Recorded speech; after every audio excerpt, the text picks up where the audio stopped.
Hope everyone's having a good week. Let's adjust that a bit.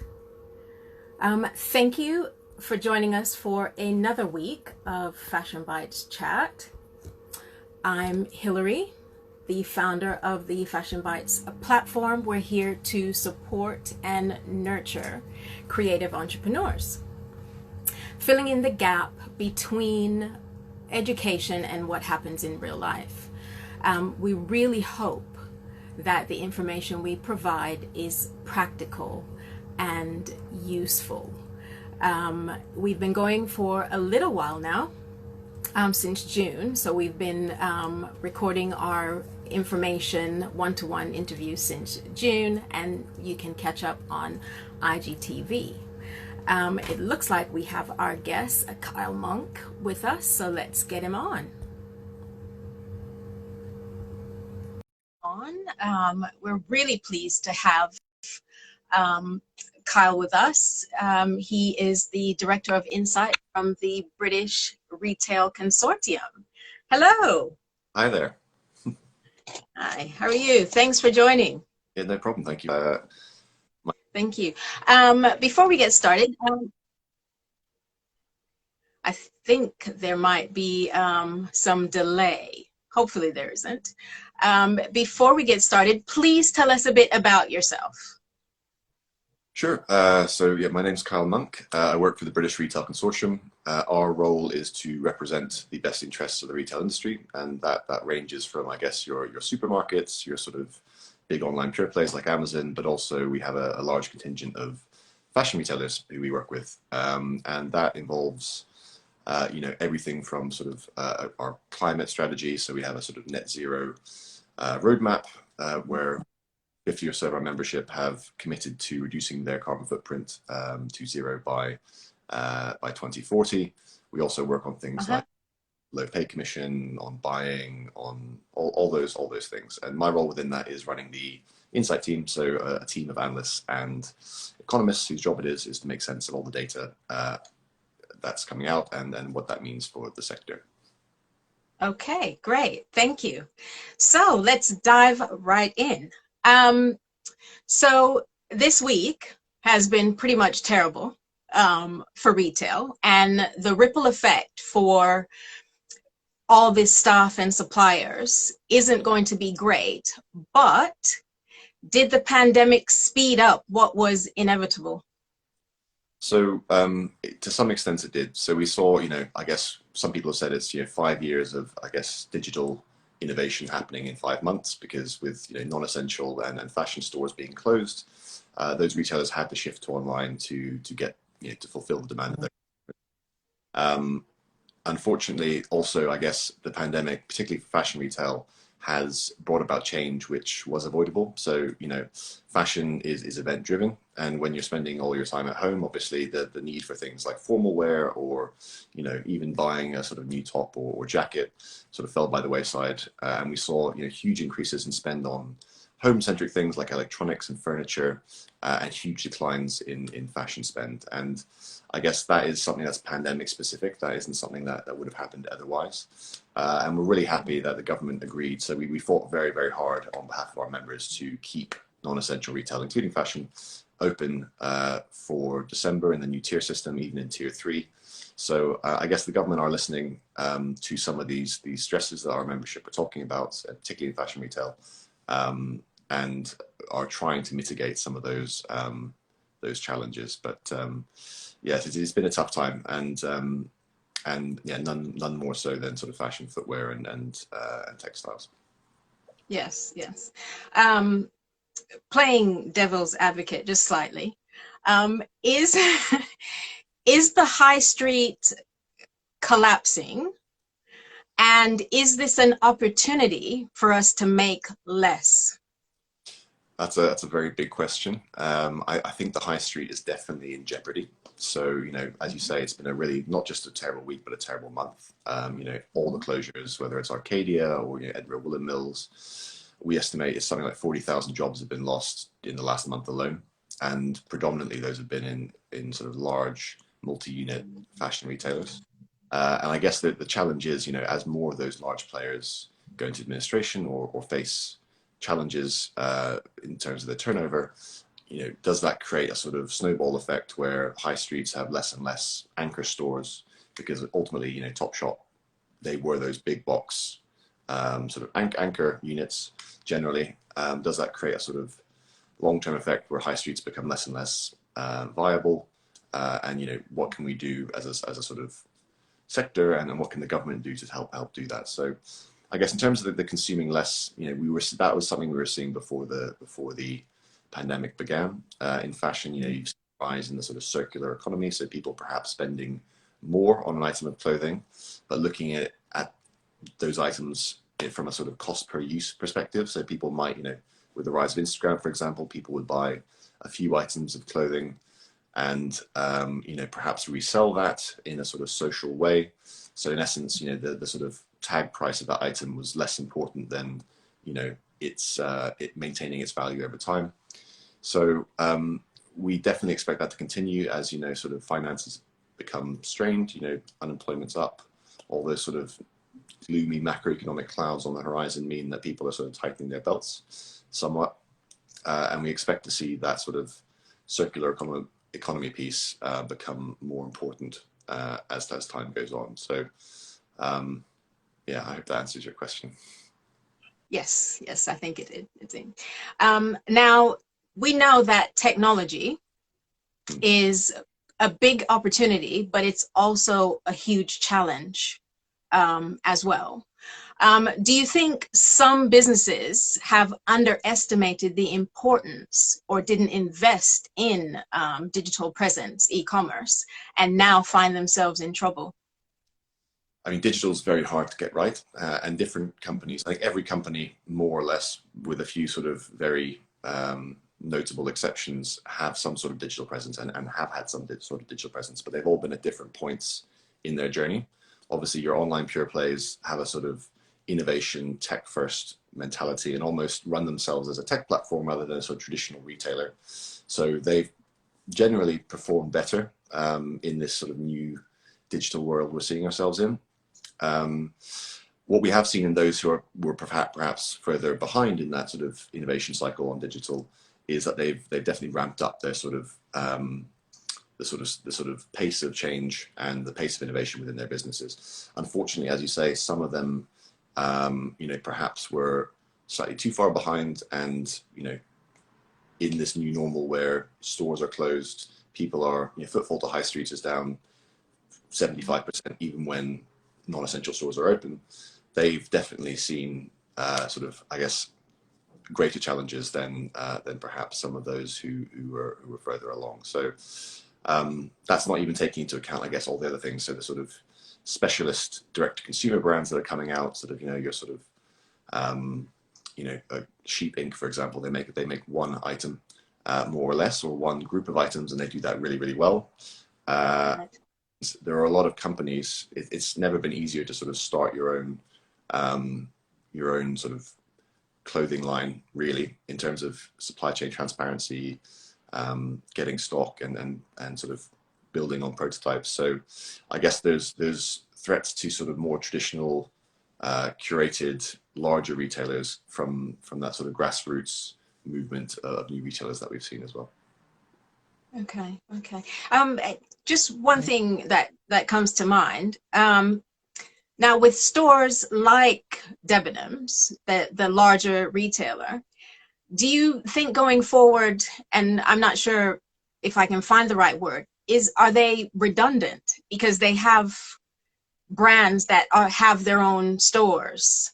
So it Yes, I see what you mean. Yeah. So I mean, I think there'll always be a role for curation and inspiration. So when people go out to shop, they have different shopper missions. Sometimes you go out knowing exactly what you want, and what the pandemic has sort of forced upon us is more purposeful visits, because there's a sort of inherent risk or perceived risk in leaving your house, in sort of socializing with other people. So there isn't that sort of same desire really to browse, to be inspired, and that is played against companies like Debenhams. However, buying at the scale that they buy at, or sort of other, I guess, more healthy department stores buy at, allows better cost efficiencies. It allows them to sort of, the bigger players generally are better at the sort of ethical standards piece because they're regulated more heavily. And I guess they are able to bring together collections in a way that smaller players can't. So I think there's definitely a role for them going forward, but that's not to say significant challenges based on all the things that I've just described. Okay, thank you. And on a more positive note, what are examples of things you're finding that retailers are doing well? Ooh, that's a big question. So I guess some brands have adapted well to the pandemic. So and they're actually finding that some of the I guess technology usage that has been forced on them due to the pandemic has resulted in sort of gains to their business or positive ROI on those investments. So one children's wear retailer that we work with said that they moved their sort of in-store discovery sort of new parent events online, and they began having Zoom meetings, and they found that actually attendance for those went from in store they might have 10 or 15 people, but they were having Zoom calls with 200 people, still managed by store staff, so still making use of their existing staff base and then the experience within that. And that sort of yielded huge positive results for them. So I think it's a good time to innovate. It's been forced upon many, but some retailers are succeeding despite all the sort of headwinds facing the sector at the moment. Right. And leading on from that, what are ways that we can make sure that we're fit for the future? So I suppose there's a few things that companies can do. One is, there's always been a debate around value versus values. So I think the ethical consumer is definitely a trend that's here to stay.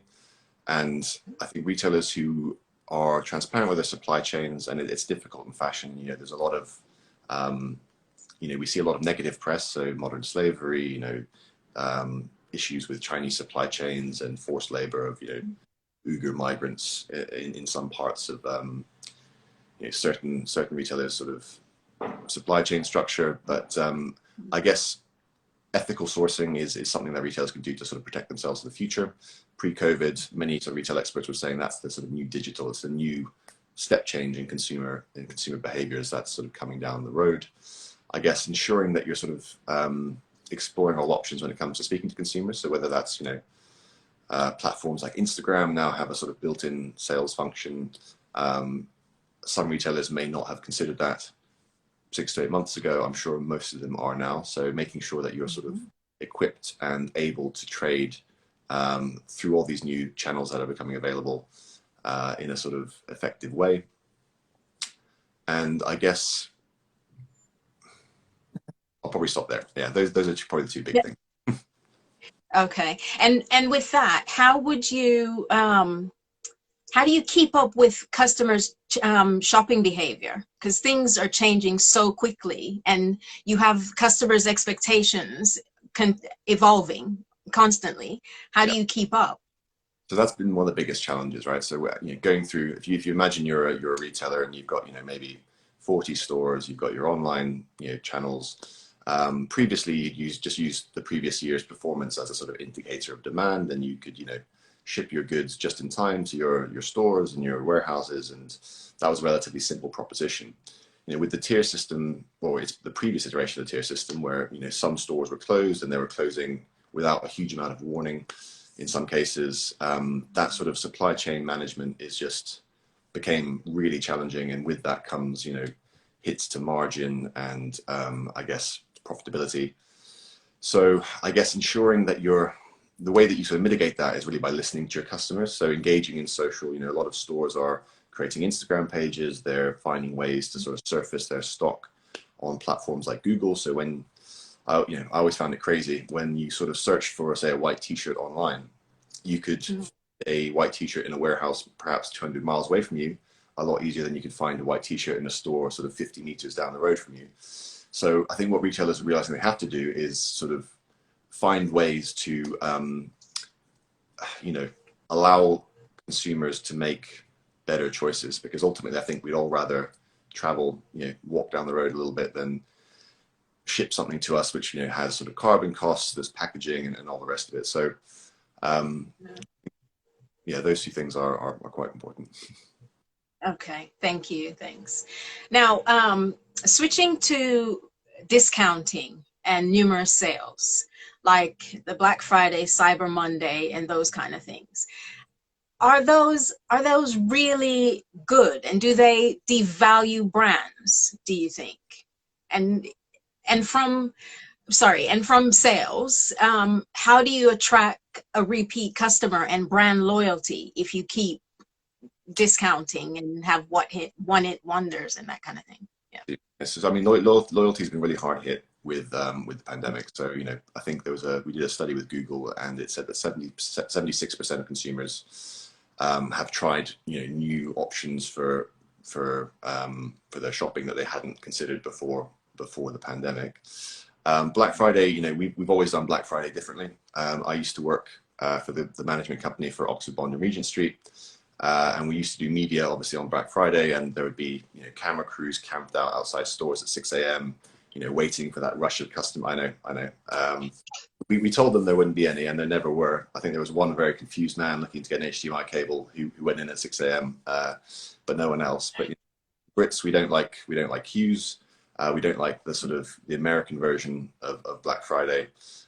So our discounts have always been sort of reasonable. We know that shoppers are primed around Black Friday, and actually that extends wider than retail. So you'll have, travel companies, you'll have, maybe dry cleaning companies all doing Black Friday promotions, but we're talking sort of 10 to 15% discounts as opposed to the sort of huge doorbusters that we have in other countries. So what we've seen this year is, we launched a campaign with our membership for people to shop earlier. So I guess one concern we had was around whether the infrastructure for online deliveries would stand up to the increased demand. We're seeing, prior to this lockdown, we were seeing plus 40% on online sales consistently every month from June onwards. And there was an expectation with lockdown 2 that that would go even higher, which it did. Particularly around Black Friday, there was a concern that would just be too much. Black Friday wasn't as big this year. I can't give you the exact numbers, unfortunately, but it was down, double digits on where it was last year. So part of that is I guess consumers being a bit more wary of their money because there's still a lot of people on furlough. A lot of sectors are still have been hit really hard and will continue to be for the next little while. But part of it is retailers themselves trying to make Black Friday less peaky, if you can call it that, and spreading their discounting over a wider period. So it's not just been a Black Friday, really. We've seen discounting sort of far before that, and we're definitely going to see it into the next few weeks as well. Okay. Thank you. Now, we mainly focus on customer engagement and loyalty, but employees are obviously a major asset, and retention isn't great, and there's always a high turnover. What are some ideas for inspiring and having better communication methods for businesses to keep good staff? So that's a huge challenge, and as I mentioned before, we've seen somewhere in the magnitude of probably 40,000 jobs lost in the last month in retail, and my heart goes out to anyone working for those companies. It's a huge challenge, and I guess what the main challenge going forward is that in an increasingly digital environment, what is the role of store staff, and how do we sort of reskill those people and keep the expertise that they have within the sector and not lose it to others. So there's different ways to do that. So the apprenticeship scheme obviously is one mechanism. A lot of these big businesses have to spend an amount of money on retraining, and as the BRC we have a sort of a reskilling program where we're sort of teaching, we're offering to brands the ability to sort of retrain people in social, in digital, in analytics, in the sort of skills of the future, if you want, for the sector. And trying to sort of maintain some of that knowledge, but there's no silver bullet really. I think we've looked at this from a number of different angles, and I think that the tools are there, and many companies are definitely making use of it. I think our new data analytics level 4 apprenticeship has got in the region of 100 or maybe even 200 sort of delegates for the next 2 years. But I guess, yeah, it's going to take investment from companies, and I guess the challenge for fashion is it's been the hardest hit of any category. And how do you invest when you're already on the back foot in terms of your profitability and margins? So yeah, I'm not sure if that's a clear-cut answer, but it's a big challenge. Big challenge, yes. Thank you. Let's switch gears a little bit. Mm-hmm. And of course, Brexit is looming. Yes. Yeah. Can you tell us a bit about applying for the EORI number, EORI number? And I don't know if everyone understands that they actually need this number for import export. Yes. So there's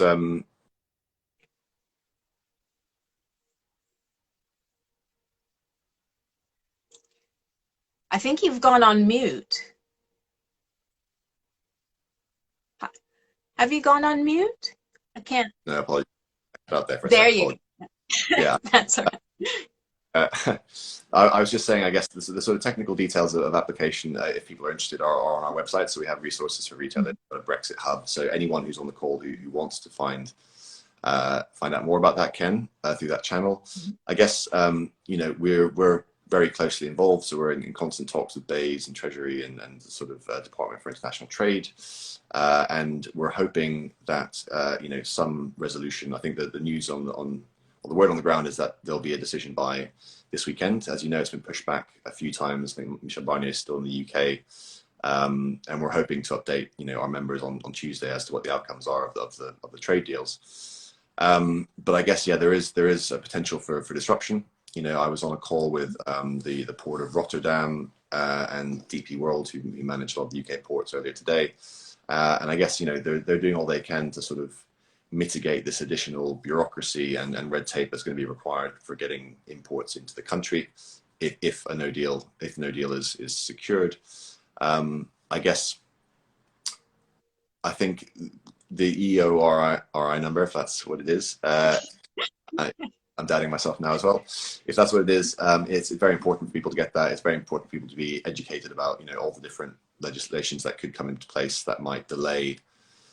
Calais is the big one. I think there was a test on the ports in Calais by the French authorities on what a no deal might mean, and there was almost immediate tailbacks to all the way into Kent, I think. So there is some risk, and retailers have to be sort of ready for that. But yeah, I'd point people to our website if they want to find out more. Okay, thank you. And you mentioned the climate action roadmap earlier. Can you tell us a bit more about that? And is there a way to get involved, and how we're going to reach net zero by 2020, or how we're hoping to? Yes, I mean, so it's a huge undertaking. So yes, I don't envy our sustainability policy team. We're working on there's 70 brands or 70 signatories at the moment, and that's everyone from sort of large supermarkets to fashion retailers. And I guess there's 5 pathways. I won't bore you with all the technical details, but essentially the cornerstones of the plan are focused mainly around supply chains. So transparency about selecting suppliers who sort of have good ethical standards, who are transparent about the sort of resource usage and the sort of social and economic benefits they offer their employees. There is logistics, obviously, so trying to move to a more carbon neutral delivery system, whether that's electric, EVs, electric vehicles, or more carbon neutral sort of long freight solutions. There's more local things, so looking at store electricity usage, solar panels, and also just the benefits of staff in the UK. So how we treat our employees, mental health, all the rest of it, which is sort of a slightly separate piece to the carbon neutrality. So again, if anyone's interested, brc.org.uk, it's there front and center on the front page. You just need to get in touch with someone from our team, and they can fill you in on I guess what it takes to be involved. But it's yes, it's going to require a lot of work on behalf of the brands, and I think it's a very strong indicator. among all the headwinds of COVID and Brexit, that brands are taking this as seriously as they are. Okay. Oh, that's great. That's great. And last question for you. Opportunities that we can potentially, being very positive, potentially look forward to in 2021? So I guess next summer is going to be huge. So, you know, we basically skipped a season earlier in the year, and I think the cold weather falling when it did, you know, definitely scuppered some people's hopes of a good winter season as well. I think what we'll see next year is, you know, if, and it's a big if, you know, things return back to some semblance of normality by, say, sort of April, May time, which is possible, you know, then I guess there'll probably be a huge demand for, you know, overseas travel, if that's available. And if not, there'll definitely just be a huge demand for socializing. So I think there'll be, you know, we call it the releasing pent-up demand. So obviously it won't make up for all the lost sales that were you know, that happened this year, but we expect a significant bump in fashion sales sort of around that sort of April, May time next year. So I guess making sure that brands are sort of ready for that and prepared is one of the bigger opportunities that we can see in the near future. Okay, perfect. Thank you very much. Thank you so much, Kyle, for spending this time with us today. Much appreciated. No, it's a pleasure. Thanks everyone for tuning in. Join us again next week for our last in our chat series for 2020. Our guest will be Jane Kellick from the Unique Style platform as we do a year in fashion roundup. So until then, many thanks again. Bye-bye.